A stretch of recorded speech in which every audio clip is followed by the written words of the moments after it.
Y en Sin Barreras tenemos ahora sí nuestra entrevista central y tenemos como invitado a Fernando Bolaños. Él es el presidente de CONADIS, que está con nosotros por una segunda oportunidad aquí en el programa, y vamos a hablar acerca de este tema tan importante que es la pensión no contributiva para las personas con discapacidad severa y la nueva certificación de la discapacidad.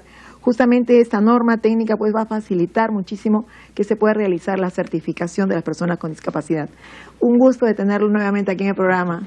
Sí, el gusto es mío nuevamente para conversar en este tema que sabemos les interesa muchísimo a las personas con discapacidad, a sus familiares, a las personas que están interesadas en este tema. Como sabes, este es un aspecto de la norma, ¿no? La norma, nuestra ley del 2012 y su reglamento aprobada en el 2014 señala esto como un elemento. Y incluso en la ley de presupuesto 2015 los congresistas han señalado esto como una prioridad que hay que implementarlo, ¿no?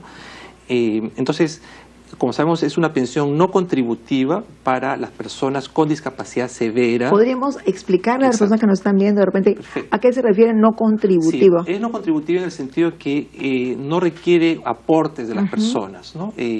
Las personas que tienen un trabajo y que aportan a una AFP o a la ONP, cuando se jubilan reciben una pensión que es como en función de sus aportes. Por supuesto. ¿No? Pero en este caso son para justamente personas con discapacidad que por falta de oportunidades requieren un apoyo para ampliar justamente sus derechos y ampliar sus oportunidades, ¿no? Entonces, la pensión no contributiva señala un proceso progresivo que está en la norma, ¿no? Entonces, el primer punto, como decíamos, es para personas con discapacidad severa que están en situación de pobreza. Entonces, el primer punto era el tema de definir quiénes son las personas con discapacidad severa, ¿no? Claro. Tenemos, como sabemos, más de 140.000 personas ya con certificado y registradas en CONADIS, pero la norma anterior que había, porque el Ministerio de Salud acaba de aprobar una nueva norma técnica, no decía exactamente quiénes eran personas con discapacidad severa. Entonces, en esta norma que se ha aprobado ya establece, ¿no? Dice, las personas con discapacidad severa son las que tienen en esta gradación estos elementos, ¿no? Esto va a ser muy importante. Hay como rangos, ¿no? Hay rangos para poder definir cuándo es una discapacidad severa. Y se recogen de los certificados de salud anteriores de discapacidad, además, los que tenían la escala del 0 al 3 serían discapacidad moderada o leve, y los que tienen el nivel del 4, 5 y 6 en ese documento anterior ya podrían ser considerados personas con discapacidad severa. Entonces, eso es bien importante, esa definición. Una cosa importante también de la norma de salud, lo quiero mencionar rápidamente, es que al permitir que sean otros médicos especialistas como oftalmólogos, otorrinolaringólogos, etcétera, además del médico rehabilitador, y el hecho de que se va a capacitar a muchos médicos generales, eso va a permitir que el sistema de salud permita certificar mucho más rápido y de manera más amplia el tema de la discapacidad. Claro, porque a veces hay que conseguir las citas para un especialista físico, ¿no? En alguna región, por ejemplo, vamos a ir pronto, en Ayacucho hay un solo médico rehabilitador en este momento. Entonces, con este esfuerzo, con la capacitación que va a haber, va a ser mucho más fácil llegar. La norma prevé más brigadas itinerantes que va a armar el Ministerio de Salud. Bueno, con esa definición ya de personas con discapacidad severa que vamos a tener ahora, el proceso pasa para que esa lista se pase al MIDIS, al Ministerio de Desarrollo e Inclusión Social. Ellos van a pasar esto por el filtro que tiene el SISFO, que es el Sistema de Identificación, Focalización de Hogares, y ahí vamos a saber cuánto estas personas realmente están en situación de pobreza o pobreza extrema. Y a partir de eso, digamos, ya se podría definir el mecanismo de pago, que es lo que estamos terminando de ver. Hemos formado un grupo de trabajo con estos ministerios y también con el Ministerio de Economía y Finanzas, porque el compromiso que tuvimos en la discusión de la ley de presupuesto es que, y está en la ley, el Ministerio de Economía y Finanzas tiene que definir los recursos que se necesitan.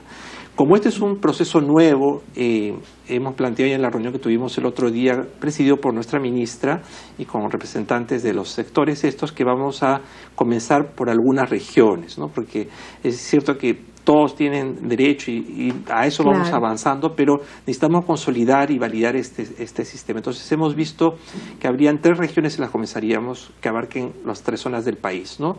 Tumbes, por el tema de Tumbes accesible, donde ya está todo procesado. También, ¿no? Ayacucho, en donde hay ciertas condiciones, es una de las regiones que además firmó las ordenanzas para el tema de ampliar el modelo de Tumbes accesible, y Huánuco, ¿no? Entonces, en estas regiones vamos a hacer este proceso, identificar, ver la lista, trabajar con salud para que se define quiénes más y cuántas hay de las personas con discapacidad severa, apliquemos el proceso con MIDIS y podamos comenzar lo más pronto que se pueda, de repente empezando en Tumbes, que ya está todo listo. Claro, sería bueno comenzar por esta ciudad. Y lo que sí falta definir es el último aspecto, y eso está en función obviamente de los recursos que tiene el país y las definiciones presupuestales, es definir cuánto es el monto, ¿no? Ahí hay varios estudios que hemos hecho, hemos visto un poco la experiencia en América Latina. En algunos sitios se paga desde $30 hasta $200, un poquito más, en algunos países. Nosotros hemos señalado en nuestro informe técnico como CONADIS que no debería ser menor de 250 soles. ¿Por qué? Porque es el doble de lo que recibe Pensión 65, que es 125, ellos reciben 250 soles cada 2 meses, ¿no?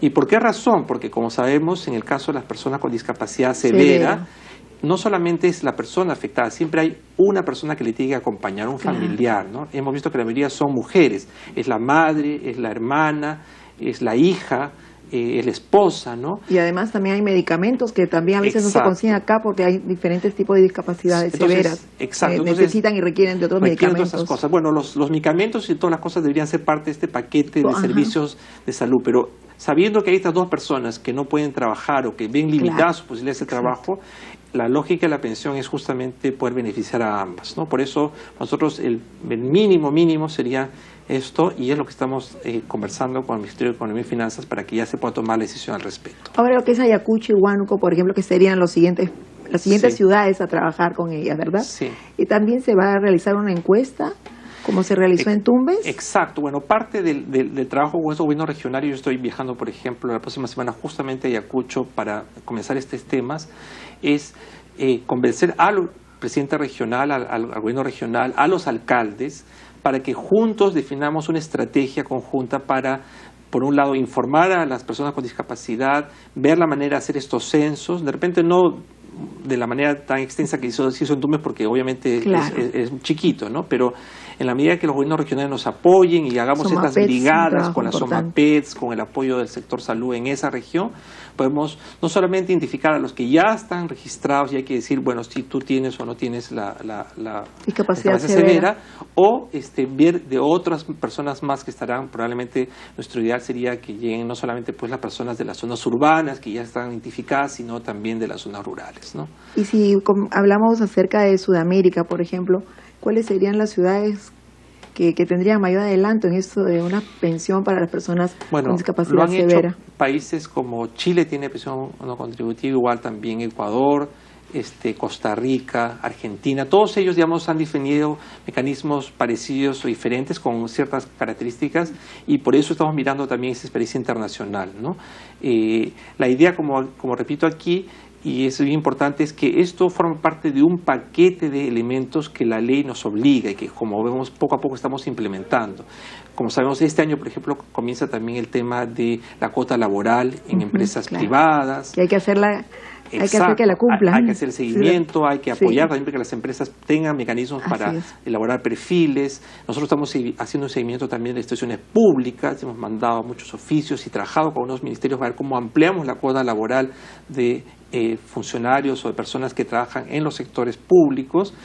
Hay proyectos, como dábamos, de inversión en el tema de educación que están tratando de mejorar, de ampliar. La lógica de servicios también en salud tiene que ir mejorando. Entonces, la pensión no contributiva es una pieza más de algo que está en la ley, que es derecho a todas las personas con discapacidad y que esperamos poco a poco vaya aumentando la serie de beneficios y servicios a las personas con discapacidad. Todo un engranaje, yo pienso, señor Bolaños. Estoy segura, estoy muy contenta porque veo que hay bastantes avances en tan poco tiempo y creo que es muy importante para todas las personas con discapacidad y especialmente para las familias que tienen en sus hogares pues personas con discapacidad severa y que necesitan más recursos para poder tener una vida digna, ¿verdad? Sí, es eso. No olvidarnos, hay un rol que juegan los gobiernos locales también. Los municipios tienen, además, justamente en la ley de presupuesto también la posibilidad de dedicar hasta el 1% de su presupuesto para temas de discapacidad, aparte de si quieren hacerlo más.